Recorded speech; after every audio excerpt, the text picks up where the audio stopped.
पूर्व मंत्री अजय चंद्राकर का भी एक बयान सामने आया है। नगरीय निकाय चुनाव को लेकर उन्होंने कहा, प्रत्यक्ष चुनाव होने के बाद में स्पष्टता होगी। अप्रत्यक्ष चुनाव के जरिए हॉर्स ट्रेडिंग भूपेश बघेल किया करते थे।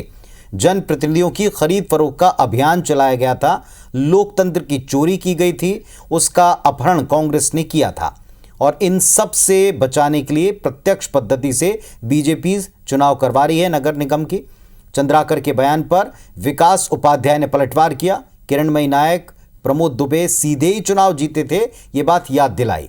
तब भाजपा की सरकार थी, ये भी याद दिलाया। हॉर्स ट्रेडिंग का आरोप बीजेपी लगाती है, जिसने कई राज्यों में सांसद विधायकों को खरीदा, सरकारों को गिराया। ये पलटवार है विकास उपाध्याय का। कांग्रेस कभी लोकतंत्र और जनादेश से भागी नहीं है, ये कहकर जवाब दिया है।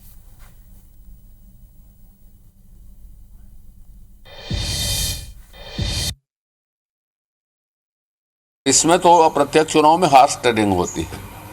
नीचे स्तर तक जनप्रतिनिधियों को खरीदने का अभियान, हॉर्स ट्रेडिंग करने का अभियान श्री भूपेश बघेल जी ने चलाया। तो लोकतंत्र की चोरी, लोकतंत्र का अपहरण कांग्रेस ने किया, भाजपा ने नहीं किया कभी ऐसा। इसीलिए डायरेक्ट चुनाव करवा रहे हैं। जनमत से कांग्रेस पार्टी कभी पीछे भगी नहीं। जिस प्रकार से जब प्रत्यक्ष प्रणाली से चुनाव हुआ, तभी किरणमयी नायक जी और प्रमोद दुबे जी, भारतीय जनता पार्टी की सरकार होने के बावजूद हम रायपुर नगर निगम और इस प्रदेश के बड़े बड़े नगर निगमों में हमारी परिषद बनी, हमारे महापौर, हमारे पार्षद चुनकर आए। हॉर्स ट्रेडिंग की बात वो लोग कर रहे हैं जो हॉर्स ट्रेडिंग को बिजनेस बना लिया, जिन्होंने एक प्रोफेशन के रूप में हॉर्स ट्रेडिंग का काम किया है। जल्दी निकाय चुनाव है, इसकी तैयारी है। सियासत इसके पहले ही गर्मा गई है। गलियारों में बयान जोरों से चल रहा है। पूर्व मंत्री अजय चंद्राकर ने नगरीय निकाय में प्रत्यक्ष पद्धति से चुनाव को लेकर कहा कि अप्रत्यक्ष चुनाव के जरिए भूपेश बघेल दरअसल हॉर्स ट्रेडिंग कराते थे। जनप्रतिनिधियों की खरीद फरोख्त का अभियान चलाया गया था और इस पर प्रतिक्रिया आ गई पूर्व डिप्टी सीएम टीएस सिंहदेव की। उन्होंने कहा कि मुख्यमंत्री और प्रधानमंत्री उसी प्रक्रिया से चुने जाते हैं, उसमें हॉर्स ट्रेडिंग नहीं होती है। फिर महापौर चुनाव में कैसे होती है, इस बात के कोई प्रमाण है क्या? पूर्व विधायक विकास उपाध्याय ने इस पर जवाब दिया। हॉर्स ट्रेडिंग का आरोप बीजेपी लगा रही है, आश्चर्य प्रकट किया। जबकि कई राज्यों में सांसदों को, विधायकों को खरीदकर चलती सरकारें गिराने का रिकॉर्ड है। कांग्रेस कभी भी लोकतंत्र और जनादेश से भागती नहीं, ये भी कहना है विकास उपाध्याय का। इसमें तो अप्रत्यक्ष चुनाव में हॉर्स ट्रेडिंग होती है।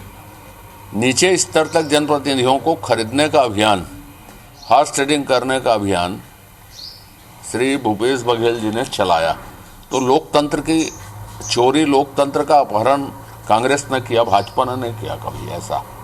इसीलिए डायरेक्ट चुनाव करवा रहे हैं। हमारे मुख्यमंत्री और हमारे प्रधानमंत्री जिस प्रक्रिया से चुने जाते हैं, तो नीचे की इकाइयों में उस प्रक्रिया में क्या दोष है? नगरीय निकायों में अपहरण हो जाएगा और मुख्यमंत्री और प्रधानमंत्री के यहाँ हॉर्स ट्रेडिंग नहीं होगी। कोई तर्क नहीं है। एक तर्क होना चाहिए कि आप किस आधार पे आपका सिस्टम क्या होने वाला है। डायरेक्ट है तो आप प्रधानमंत्री और मुख्यमंत्री का भी डायरेक्ट चुनाव करेंगे। अगर आप नगरीय निकायों में कराना चाहते हैं और अप्रत्यक्ष प्रणाली है तो हर जगह अप्रत्यक्ष प्रणाली होनी चाहिए। जनमत से कांग्रेस पार्टी कभी पीछे भगी नहीं। जिस प्रकार से जब प्रत्यक्ष प्रणाली से चुनाव हुआ, तभी किरणमयी नायक जी और प्रमोद दुबे जी, भारतीय जनता पार्टी की सरकार होने के बावजूद हम रायपुर नगर निगम और इस प्रदेश के बड़े बड़े नगर निगमों में हमारी परिषद बनी, हमारे महापौर, हमारे पार्षद चुनकर आए। हॉर्स ट्रेडिंग की बात वो लोग कर रहे हैं जो हॉर्स ट्रेडिंग को बिजनेस बना लिया, जिन्होंने एक प्रोफेशन के रूप में हॉर्स ट्रेडिंग का काम किया है।